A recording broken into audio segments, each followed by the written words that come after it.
You ever notice how easily people get triggered nowadays? A glance, a word, a comment online, boom. Emotional explosion. They lose their temper, their peace, their control, all in seconds. And we normalize it. We say, well, I had to say something. I had to defend myself. I had to respond. No, you didn't. See, the real power doesn't come from reacting. It comes from mastering the space between the stimulus and your response. That's the moment where you either give your power away or you reclaim it. And most people never even realize that moment exists. The truth is, emotional mastery is the greatest form of self-defense. When you can stay calm in chaos, composed in conflict, and grounded in disrespect, you're not weak. You're untouchable. That doesn't mean you suppress your emotions. It means you regulate them. You become the observer, not the reactor. And when you reach that level, other people can throw whatever they want at you, but they can't touch you, because their words bounce off a person who has nothing to prove. Think about how many arguments you've seen escalate simply because someone had to respond. They had to clap back, they had to win, they had to make a point. But at what cost? Their peace, their focus, their dignity. And for what? A moment of ego satisfaction, but ego is short-term. Emotional discipline, though, that's legacy level strength. That's the kind of power that builds your reputation in silence. It's not about being passive. It's about being precise. And most importantly, it's about being in control of yourself, not trying to control others. Now let's get real. This doesn't come naturally. We're hardwired for fight or flight. When someone disrespects you, your nervous system reacts before your mind can process. Your heart races, your jaw tightens. You want to respond. You want justice. That's human. But if you live there, if you act out of that space, you stay stuck in a survival loop. You never rise above it. And people who live in survival mode never thrive. They just react. They just defend. They just survive. Mastery starts with self-awareness. You have to be able to recognize when you're being triggered and pause. That pause is your power. That pause is the difference between you running the day and the day running you. You can't control how people treat you, but you can absolutely control how long you let their actions live in your mind. You don't have to carry someone else's immaturity. You don't have to respond to ignorance. You don't have to match energy. That's a trap. You have to raise the standard. This is where the philosophy comes in. Stoic thinkers like Marcus Aurelius, Epictetus, they taught that no man can harm you unless you allow it. Harm doesn't come from the act. It comes from how you interpret it. That's not denial. That's mental discipline. That's choosing your frame instead of inheriting someone else's chaos. And when you operate from that place, you stop being so easily moved. You start realizing that silence isn't weakness. It's wisdom. Because the truth is, not everything deserves your energy. Not every comment needs a response. And not everyone is worth your peace. People will bait you. They will push buttons you didn't even know you had. But when you understand that you are responsible for your reaction, they lose their power. The insult doesn't land. The disrespect doesn't break you, because you've built something stronger inside, a discipline that no one can see, but everyone can feel. You ever meet someone who's just grounded, unshaken, centered? No matter what happens around them, they don't flinch. That's not luck. That's trained behavior. They've mastered the pause. They've trained their nervous system to respond with presence, not panic. And that's what makes them powerful. They're not controlled by emotion, but they're not numb either. They just know how to respond, not out of impulse, but out of intention. That's where the shift happens. When your response is intentional, not emotional, you step into leadership of yourself first and then of others, because people follow calm. They trust grounded energy. They feel safe around people who don't need to prove anything. And when you show up like that, at work, in your relationships, in life, you change the room. You no longer need to dominate. You influence through your presence. Let me say this. Emotional control doesn't mean you let people walk all over you. This isn't about silence as submission. It's about silence as strategy. Sometimes the best response is to say nothing and let your actions speak. Sometimes it's to set a boundary calmly without drama, and sometimes it's to walk away entirely, not because you're weak, but because you know your worth. And when you know your worth, you stop negotiating with disrespect. So the next time someone tries to push your buttons, ask yourself, are they controlling me? Or am I choosing me? Because the second you take the bait, you hand them the keys. And you were never meant to give away that kind of power. Here's what it all comes down to, they can't touch you when you master how you respond. That's the weapon they can't predict. That's the shield they can't penetrate. That's the version of you that intimidates without saying a word, not because you're loud, but because you're aligned. You know who you are. You know what you allow, and you know what's beneath you. Master your response, and you master your reality. Let them play games. You're playing for peace. You want to know what really makes you untouchable. It's not dominance. It's not a louder voice. It's not how many people agree with you or applaud when you speak. It's this, when you validate yourself internally. When you no longer need applause to feel confident or silence to feel rejected. Because the truth is, most people walk around waiting for someone else to tell them they matter. They're on a loop, constantly checking for approval, constantly adjusting themselves to be liked. And it's exhausting. Worse, it's dangerous. Because the moment your value is placed in someone else's hands, they can drop it whenever they feel like it. That's where most people get stuck. They confuse being accepted with being worthy. But let me be clear, acceptance is external, worth is internal. When you root your value in how others see you, you become a hostage to perception. You start chasing compliments and avoiding criticism. And in that chase, you lose the most important voice, your own. Your self-esteem becomes a mirror, only as strong as the reflection others give you. That's not confidence. That's dependency dressed up as self-love. This is where real power comes in. When you validate yourself, when you know who you are and what you bring to the table, you stop asking the room to confirm it for you. That doesn't mean you don't listen to feedback. It doesn't mean you ignore wisdom or shut yourself off. What it means is that you don't let every opinion decide your direction. You don't shrink when someone doesn't understand you. You don't swell when someone praises you, because your identity doesn't shift with the temperature of the room. Psychologically, this is what we call internal locus of control. It's the belief that your outcomes, your emotions, your life are shaped by you, not by what someone else thinks of you, not by how someone else treats you. And that's rare, because we're raised in systems that reward external validation, gold stars, likes, grades, promotions, follower counts, and before we know it, we're addicted to being told we're enough. Instead of believing we are, even when no one's clapping. Let me ask you something. When was the last time you affirmed yourself without needing proof? When was the last time you said, I'm proud of how I handled that, without someone else telling you first? That's the shift. When you master that, when you can look at yourself and say, I'm solid, I'm enough. I'm not perfect, but I know who I am. That's when the game changes. Because now, when someone disrespects you, it stings, but it doesn't sink you. When someone compliments you, it's nice, but it doesn't define you. There's a phrase I love, you're not for everyone, and that's your power. The people who truly see you don't need a performance. They resonate with your core, not your mask. But when you're stuck chasing approval, you live in fear. Fear of rejection, fear of being misunderstood, fear of standing alone, and fear makes people small. But here's the paradox.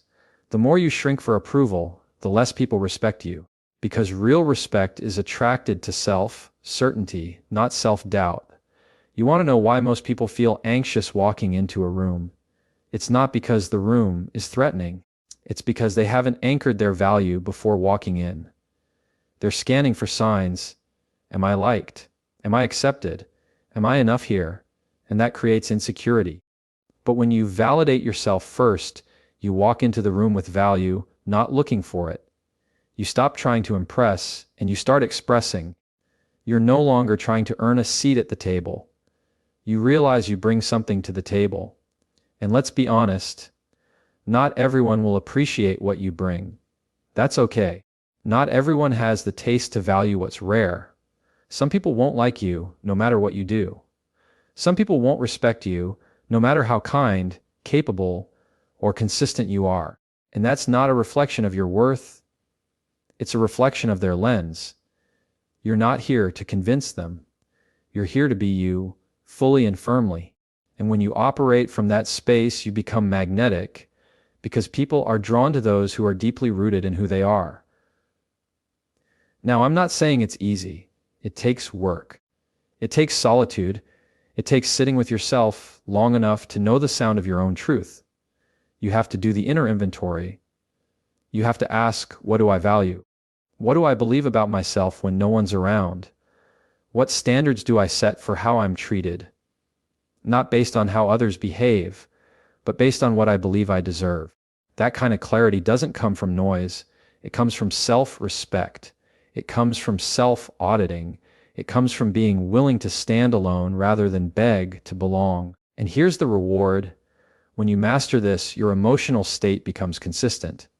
You stop being yanked around by people's moods or opinions. Someone praises you. You say thank you, but your self-worth was already intact. Someone criticizes you unfairly. You might feel it, but you don't spiral because you've separated your identity from their perception.